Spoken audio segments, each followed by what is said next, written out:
Even though it was recently that I was introduced to it, Star Wars quickly became one of my favorite franchises of all time. Prequels, sequels, or the OG trilogy, I really love anything Star Wars related. The franchise has grown an enormous amount since its initial release 45 years ago in 1977, creating a plethora of some of the most notable characters in fiction, and just to name one, Darth Vader, arguably the most successful character design of all time, literally being recognizable from a single exhale of his breath, or his often misquoted line to Luke that he is his father, or just introducing us to lightsabers in general. Star Wars has a ton of unique and original things people love presently. Today I wanted to talk about a character that's been with the franchise since the very first movie, that being Obi Wan Kenobi, or Ben Kenobi. With the release of his show coming within 2 days as of recording of this video on May 25th, the show's original release date, I thought there was no better time to make a video about him. Also, since I kind of want to start doing Star Wars YouTube anyway, with Obito vs Darth Vader on his way soon, this is probably the best place to start talking about the franchise. If you're new to my channel, the way this video is going to be structured is very simple. I'm going to go over Obi-Wan from a narrative and power scaling aspect at each major point in the series, starting with episode 1, The Phantom Menace, and going all the way through his last franchise appearance in episode 6, Return of the Jedi. Obviously, this is a fictional verse that's currently still ongoing, so if the Kenobi show retcons anything I happen to say in this video, just disregard my words, as I'm well aware we're getting another Obi-Wan versus Vader fight. Mistakes happen, and I'm just trying to interpret a story the best way I can. If you like content of this nature, you should definitely consider subscribing to my channel and leaving a like on the video, since that helps me out a lot. And if you want to see similar videos on this or another character in Star Wars, leave a comment and I'll know I should keep talking about it. But let's talk about Obi-Wan in The Phantom Menace. During the events of this movie, Obi-Wan is still Qui-Gon Jinn's Jedi Padawan, and he spends the majority of the movie in a sort of background position. So although he has around 21 minutes of total screen time in the movie, the majority of it isn't spent doing much.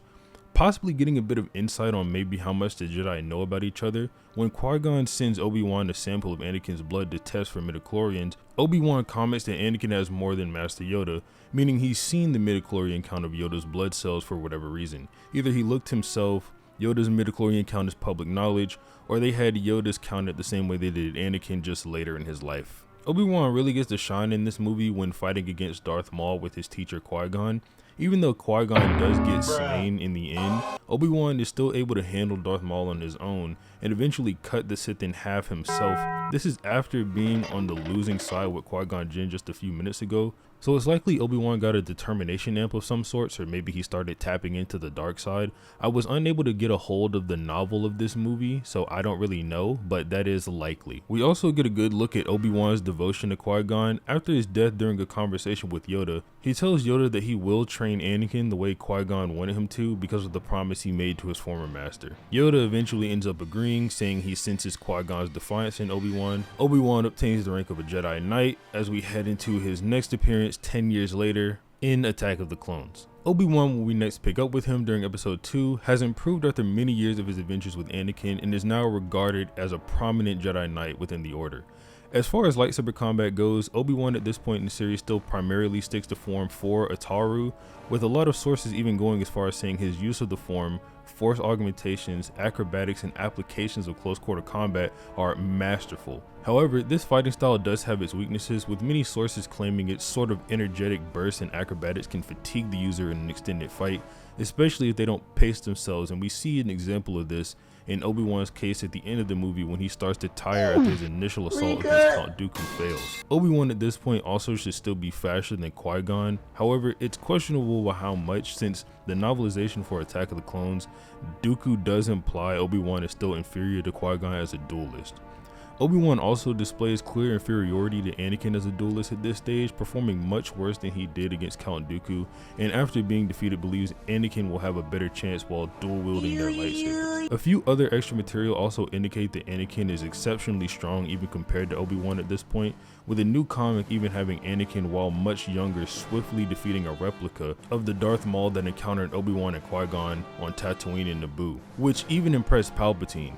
As for his abilities with the Force, Obi-Wan is praised by Anakin a lot as even potentially being on the level of people like Mace Windu. However, this often comes off as an example of Anakin's ignorance rather than an actual indication of how strong Obi-Wan is, as it really wouldn't make sense for Obi-Wan to be comparable to the Emperor or Yoda and losing to Dooku and performing worse than Padawan Anakin did. Obi-Wan does, however, show some of the skills we see from him later with telepathy, being able to use the Jedi mind trick with ease. However, Obi-Wan is still pretty tough, as we've seen him go toe-to-toe with Jango Fett, who was often regarded as the strongest of the bounty hunters in the galaxy, who often went up against and defeated Jedi. While Obi-Wan may not have had a lot of other showings of strength in this movie, he still displays a lot of cunning and ingenuity throughout the encounters he found himself involved in.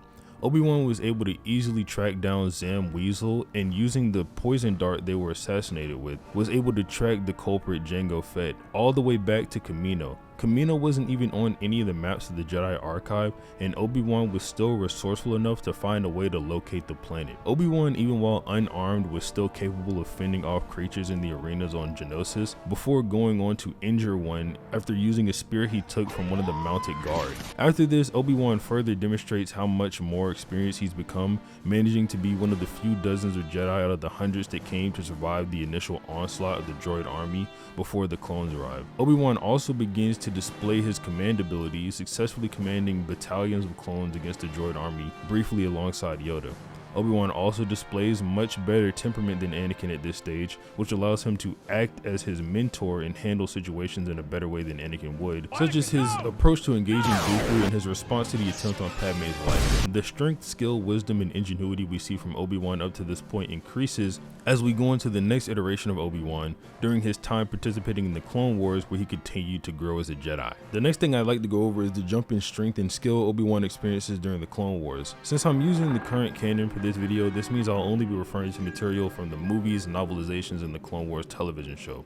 Like Anakin and Ahsoka, Obi-Wan also trains and develops his lightsaber skills and Force abilities during the 3 years leading up to Revenge of the Sith. I also want to note that for the first year of the Clone Wars, as well as the last month, Obi-Wan is basically the same as we see him during the events of Attack of the Clones and Revenge of the Sith respectively. So the important parts we need to cover here are really just going to be the numerous fights Obi-Wan participates in during the events of the Clone Wars series. Even during the beginning of the war, Obi-Wan, who had now become a Jedi Master, was one of the strongest Jedi in the Order. He was made one of the generals of the Republic's clone army, alongside other notable powerful Jedi like Mace Windu and Yoda. While initially using Form 4 Ataru fighting style like his master Qui-Gon, Obi-Wan switching up his fighting style after his loss to Count Dooku during Attack of the Clones. Obi-Wan primarily now uses Form 3 Soresu. This is a defensive style that revolves around using tight and efficient sweeps and blocks to force an enemy to exhaust themselves. By the end of the Clone Wars, Obi-Wan has become so skilled with Soresu, he is described in many guides as the most notable user of the form, and characters like Mace Windu and Count Dooku often call Obi-Wan the master of Form 3. Obi-Wan also overcomes the shortcomings of Soresu by incorporating elements of other fighting styles like other skilled lightsaber wielders use. In this case, Obi-Wan is noted to use elements of Form 1, a basic style that incorporates simple but random and broad sweeps and strikes, which are usually good against multiple enemies or people who wield multiple blades like General Grievous and Darth Maul. Obi-Wan also still incorporates elements of his previous fighting style, having clever ways to utilize Form 4's acrobatics or close quarter strikes, or using Form 6's principle of using the Force in lightsaber combat, like when he'll force push an enemy during a blade block. As far as his abilities in the Force go, while Obi-Wan's usage isn't as flashy as people like Darth Sidious, Yoda, or Anakin, he still displays a lot of mastery with basic skills like telepathy and telekinesis, and he is even shown using multiple abilities in a lot of clever ways. Obi-Wan can often be seen using basic Jedi mind tricks to easily get past weak enemies. However, in some cases, Obi-Wan has been shown manipulating individuals as pawns for long periods of time. Like I had said before,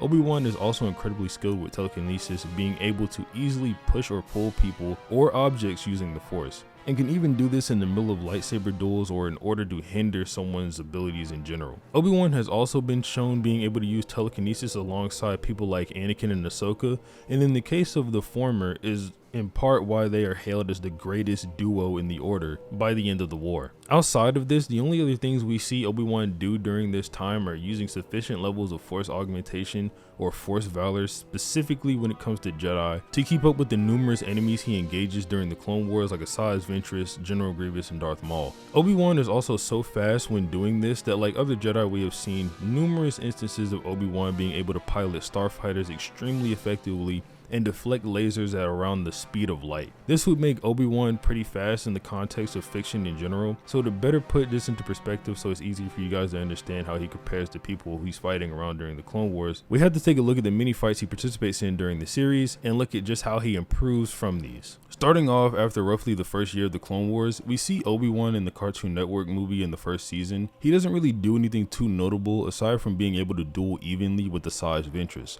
However, this was the same Asajj Ventress that Anakin had easily defeated numerous times, so this should at least demonstrate that Obi-Wan was nowhere near his peak yet. This is also around when Obi-Wan had his first encounter with General Grievous.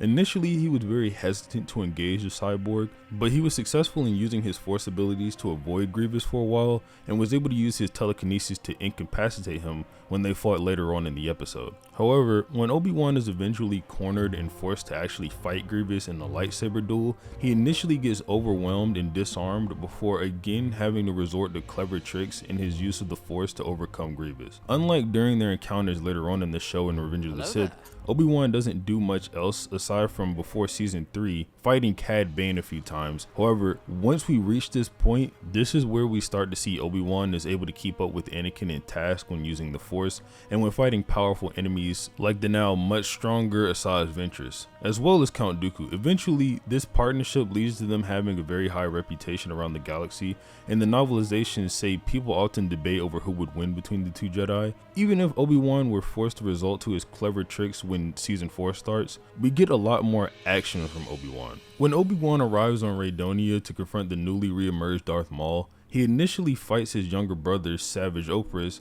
and gets brutally defeated, not only being overpowered but being knocked unconscious as well. Despite Obi-Wan's ability to augment his strength and speed using the Force, this is also significantly worse than how Ventress performed against Savage, as even though she was getting overpowered, she was able to keep up with him a lot better and actually land blows on him. Obi-Wan also has his second duel with Darth Maul here, and while Obi-Wan is able to keep up with him, Darth Maul's agility and speed are significantly hindered by the poor quality of his cybernetic legs here, and some sources even question if at this stage Maul was much stronger than he was in the Phantom Menace. However, when Obi-Wan encounters Savage and Darth Maul with improved cybernetics in season 5, he performs much better than before. This time, Obi-Wan was able to easily fend off Savage and was even strong enough to break his leg with a kick. Obi-Wan also again keeps pace with Darth Maul, who at this point has much better cybernetics to the point he's able to assert his dominance over Savage during their squabbles. Obi-Wan also manages to hold off the brothers at the same time before getting away. These two fights alone would demonstrate that Obi-Wan improved significantly even in the span of just one season. However, later on in this season, as well as during season 6, Obi-Wan along with Anakin unsuccessfully attempted defeating and capturing Count Dooku, performing way worse than when they later meet at the start of Revenge of the Sith, with Dooku not even acknowledging Obi-Wan as a threat until their last fight. This brings us to season 7, which takes place 6 months later, where we don't get much from Obi-Wan aside from a brief scuffle with General Grievous. However, like I said before, Kenobi hits his peak around the last month of the Clone Wars, which brings us to his next and by far strongest iteration, the Kenobi that appeared during Revenge of the Sith. At the start of Revenge of the Sith, we see Obi-Wan and Anakin in one of the most Star Wars-esque scenes in the entire franchise, flying through space in spaceships trying to fight their way onto General Grievous' ship. Upon arrival, they deal with massive amount of droids extremely easily, as expected of two Jedi Knights of this caliber, and this continues until eventually they find their way to Chancellor Palpatine as well as Count Dooku.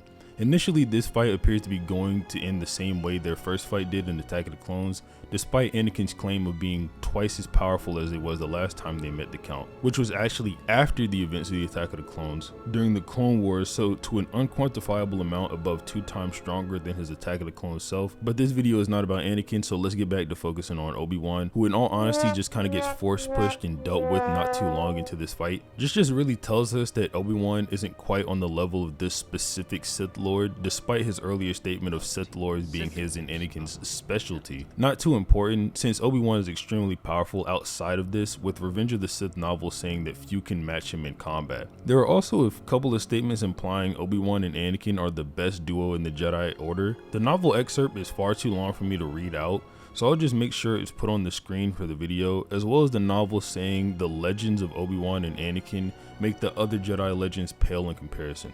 The novel reading is saying exactly, say what you will about the wisdom of ancient Master Yoda or the deadly skill of the grim Mace Windu, the courage of Ki-Adi-Mundi, or the subtle wiles of Shakti, the greatness of all these Jedi is questioned, but it pales next to the legend that has grown around Kenobi and Skywalker. This is mentioned in the novels of the fight with Count Dooku in Revenge of the Sith, but Dooku does remark that Kenobi has become a master of Form 3 in lightsaber combat. The last statement of the novels I'll mention about Obi-Wan and Anakin's hype is likely the best one. I'll read this one in full even though it's kind of long. I think hearing it all gets the point across extremely well. Together they are unstoppable, unbeatable. They are the ultimate go-to guys of the Jedi Order. When the good guys absolutely positively have to win, the call goes out. Obi-Wan and Anakin always answer. Whether Obi-Wan's legendary cleverness might be Anakin's raw power straight up no rules is the subject of schoolyard fistfights, crochet pull wriggle matches, and pod chamber stick wars across the Republic. These struggles always end, somehow, with the combatants on both sides admitting that it doesn't matter. Anakin and Obi-Wan would never fight each other. They couldn't. They're a team. And both of them are sure they always would be. This not only makes the final fight of the movie between the two a lot sadder, but highlights Obi-Wan as an extremely clever Jedi, and at least in the eyes of the public opinion, they think his cleverness can get him one up on Anakin if they were to fight, which is kinda true. Obi-Wan also has immense physical strength as he's able to bend Grievous's arm like a cheap spoon in the novels, and in the movie he's able to not only get the better of him in lightsaber combat, but rip Grievous's chest plate open with his bare hands. We also get to see some of the limits of Obi-Wan's durability in this fight, as he harms himself numerous times when trying to strike Grievous's body, and when tagged by Grievous, Obi-Wan groans in pain from the heavy strikes. Obi-Wan also survives a fall straight into water from an extreme height after he's shot by stormtroopers at the beginning of Order 66. I forgot to mention this just a second ago, but Obi-Wan in the novels just prior to his fight with Grievous deflects blaster fire from an entire army of droids. This again is just an excerpt from the novel that doesn't need to be read out, so I'll just make sure it's on screen for everyone to read. Just before we get into the main event in this movie, I want to mention one last thing that's only in the novelization of Revenge of the Sith to help support the lightspeed consistency for Star Wars. The novel reads as follows. Droids closing rapidly on their tails, cannon fire stitching space on all sides, the two Jedi pulled their ships through perfectly mirror rolls and sent them striking head on for each other from opposite ends of the Republic cruiser. For merely human pilots, this would be suicide. By the time you can see your partner starfighter streaking towards you at a respectable fraction of light speed, it's already too late for your merely human reflexes to react. A respectable fraction of light speed should mean it's somewhere relativistic to the speed of light, and considering all these starfighters are actually able to move light speed, this is not too far-fetched at all. Now, getting into the actual best fight in the entire franchise, Obi-Wan versus Darth Vader. There's not all too much to say about this fight that's not extremely blatant from watching the film, so it's not as if I'm going to cover it in chronological order, just that I've seen some arguments saying Anakin in new canon is not conflicted when fighting Obi-Wan due to a statement from the visual dictionary. I know I've said this isn't a video about Anakin earlier, but I kind of have to talk about him kind of in depth here, since he is the other participant of this fight and he is crucial to scaling Obi-Wan at this point. So getting into Anakin not being conflicted and being at max power, this is blatantly not true due to him losing his Sith thighs, which signify a deeper connection to the dark side, and only regains them when telling Obi-Wan how much he hates him after being delimbed due to being outplayed by Obi-Wan. The statement reads as follows. Anakin's love for Padme and Obi-Wan mutates into hatred when he convinces himself that his wife and former master have betrayed him. Now that Anakin embraces the dark side, Anakin shows no remorse in force-choking Padme and engaging Obi-Wan in a duel to the death. My most common refutation to this is that just not showing remorse to something doesn't mean he doesn't have any. It just means you wouldn't be able to tell by his actions. Anakin also still loves Padme as he is concerned with her safety after being put into the Vader suit and is deeply upset after hearing of her passing. Then you might ask, how is Obi-Wan not getting absolutely destroyed by Anakin, who is physically superior in lightsaber combat? You actually get a great answer to this from the visual dictionary as well, which reads, Obi-Wan and Anakin have been partnered for so long that they can all but read each other's minds and predict what each other will do.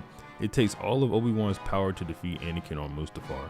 So even if Anakin is both faster and stronger than Obi Wan, due to knowing him so well, Obi Wan is able to combat him as if they are on the same level. Obi Wan also uses Form 3 of lightsaber combat, which puts him on the defensive more times than not, so it's more like he's reading Anakin strikes and he's not really striking Anakin back as often as he should be. Don't quote me on this, but I do remember it being mentioned to me in passing that during the fight, some of Anakin's lightsaber strikes were literally cracking Obi Wan's bones. Going back to a statement I mentioned earlier about whether or not Obi Wan's cleverness could beat Anakin's max power in a straight up no rules fight, kind of gets answered here, where at the climax of the battle, Obi Wan hops out of the lava river and tells Anakin that the fight is over since he's got the high ground.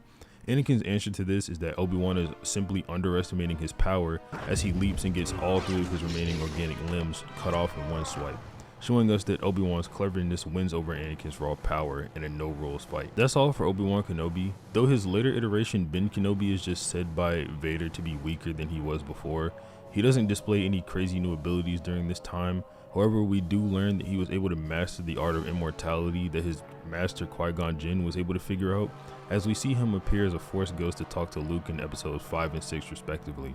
I also feel like the Kenobi show will give us a great more deal of insight as to what Obi-Wan was like during this time and a bit prior, so I'll leave this video here for now. If you enjoyed it, be sure to subscribe and like the video. This is my first time doing a video about Star Wars, so let me know what you thought of it in the comments and tell me if you want me to do more or what other series I should cover. But as always, have a nice day.